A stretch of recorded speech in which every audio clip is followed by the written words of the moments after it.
Syndicated source material. Well, let's cover part 10 here real quick. This is Web of Spider-Man 103. Speaking of Web of Spider-Man and the greatness it beholds, go ahead, Benjamin, would you have any problem briefly describing this issue? There's another Carnage fight issue. Carnage resumes killing people. Spider-Man, Captain America, and Firestar regroup at the Avengers Mansion. Spider-Man reminds us all about his ribs again. Captain America technobabbles. Spider-Man goes home holding his side again. There's that. We'll get back to that in a minute. You got your message moment for the comic. Morbius and Cloak agree to pursue Carnage while bypassing helping innocent victims on the street. Black Cat has reservations about that. That's your message moment. Those moments pop up from time to time. You start seeing some of the characters having second thoughts about the way that this whole campaign is being executed. You got more fighting.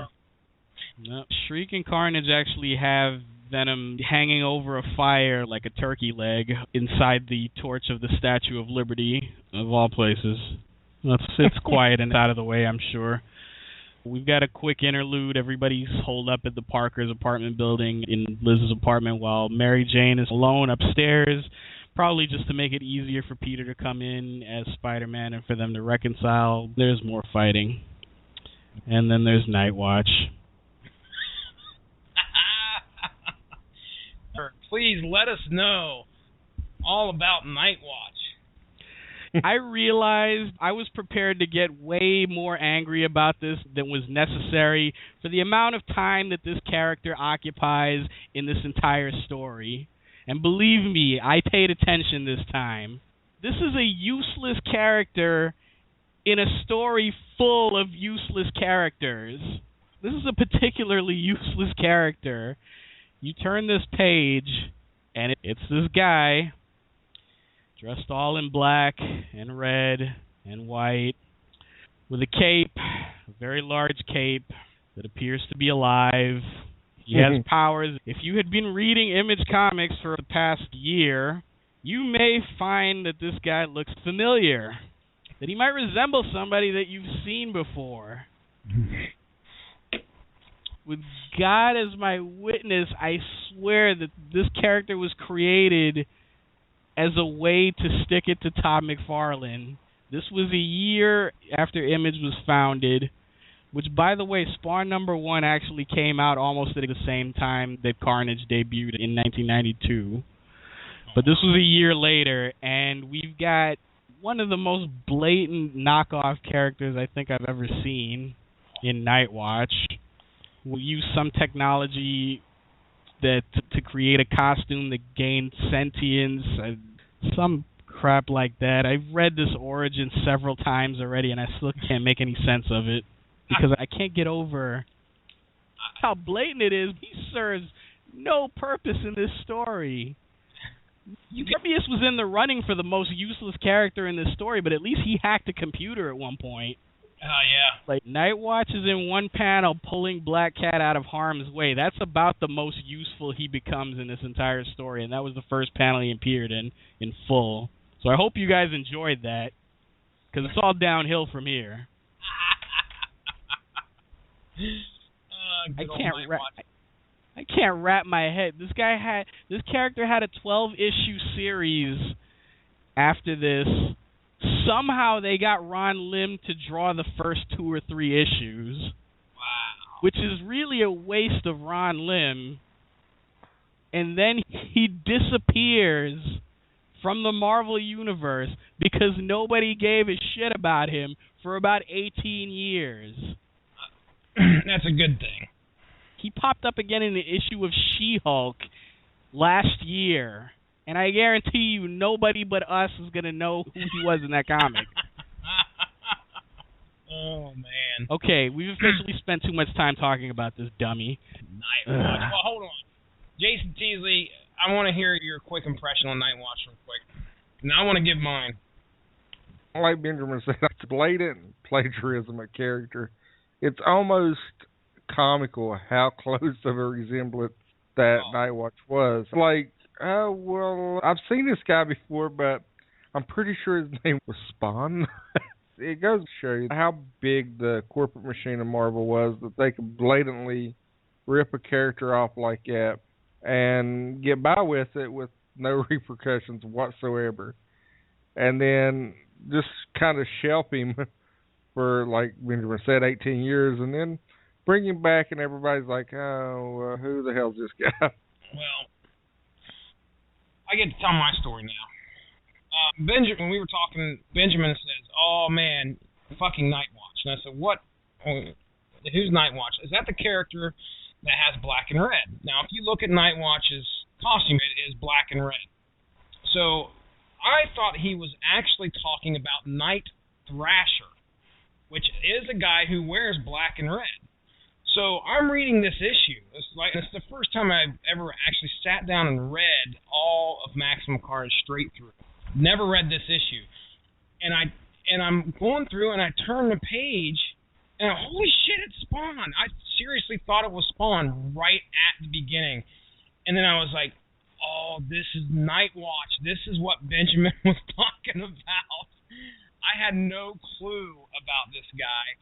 The cape, the collar that comes all the way up, the red collar, it just reeks of running out of an idea. And what's funny is they probably couldn't put him on the front of the cover.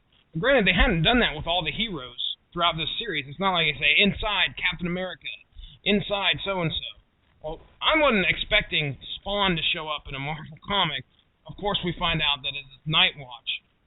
And, yeah, I can't echo what Benjamin just said about how useless this guy is. Because he shows up here, he rescues Black Cat, jumps in to the fray, but it's not like we get to see anything that this guy does that's amazing. He's just fighting. It's not like he has any powers. So yeah, Nightwatch, folks.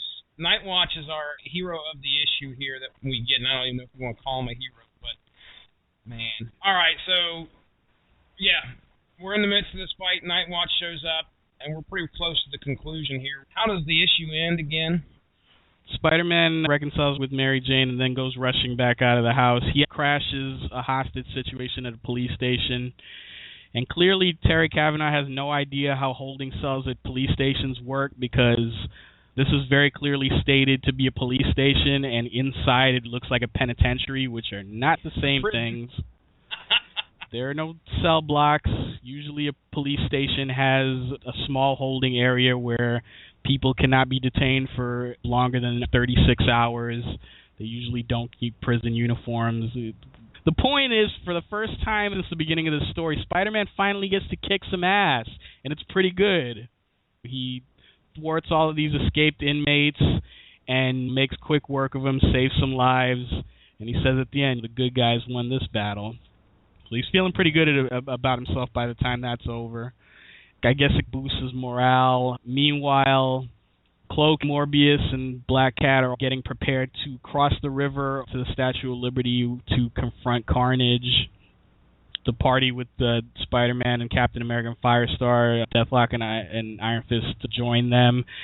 And they all get ready to converge on the Statue of Liberty. The story ends with Spider-Man leading the charge, saying, "Let's go tame a wild city." Mm-hmm. Yeah, Cloak and Black Cat, remember, they were the extreme part of justice. Well, they're out of the picture now. So Spider-Man's now got the support of some people who are definitely the good guys. I call this group the do-gooders. You've covered everything I wanted to talk about. And Teasley, what do you got to say here, man? Part 10. Anything you want to add? There's nothing I can add that you guys haven't added. Except Deathlok looks like a badass. And like I said, with him in it? No, I didn't. Because to me, he looks like a ripoff of what Cable was. This was the first time I'd actually got to sit down and read Maximum Carnage for a good year or so. Every time I read it, I pick up on little nuances here and there. But yeah, Deathlok just seemed like a generic Cable to me. Every time I read it, I really have high hopes for this guy. And my heart's ripped out a little bit. I lose a little bit of myself each time. I'm sure you do.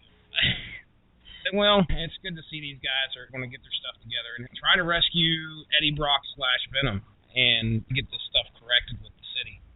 All right, Teasley, what do you want to say before you leave about the series itself? Because I know we've got about 4 parts left to go.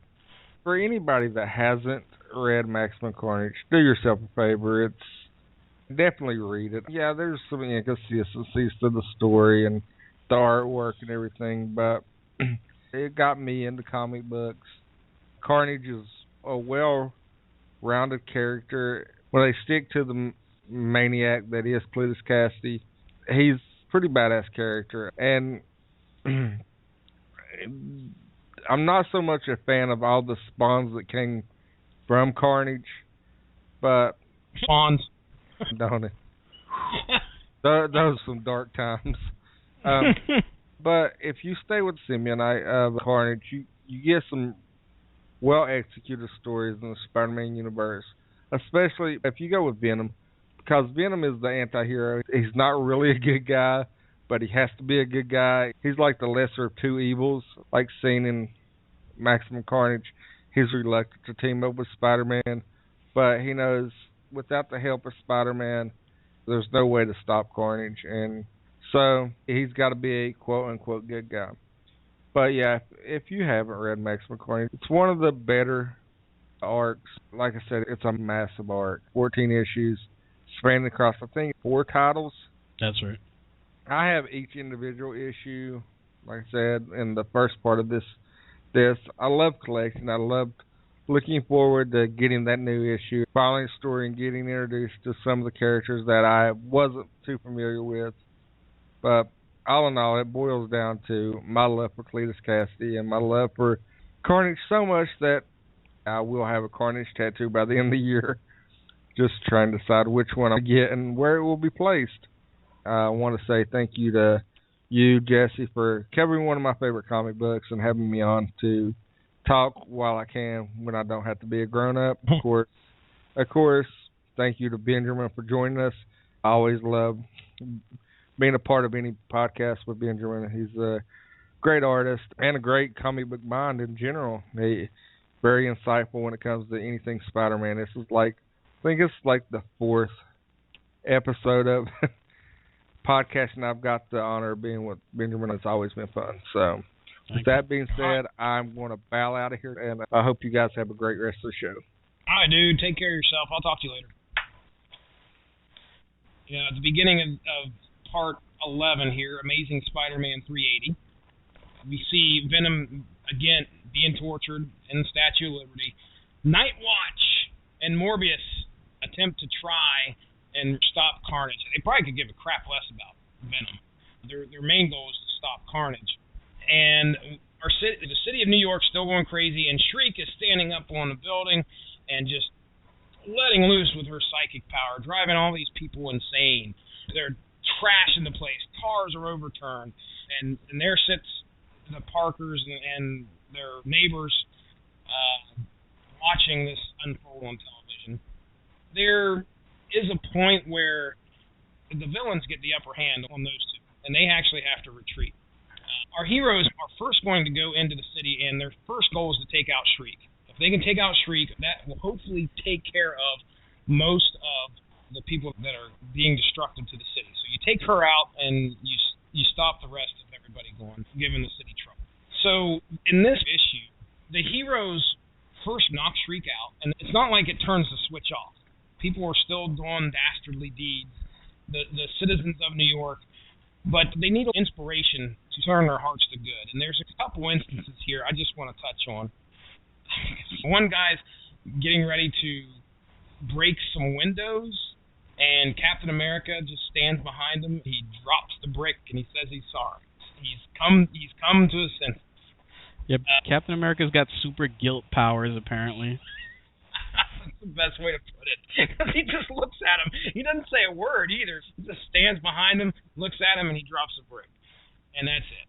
And then there's the few panels where you got 2 guys that look like they're about to have their way with this woman.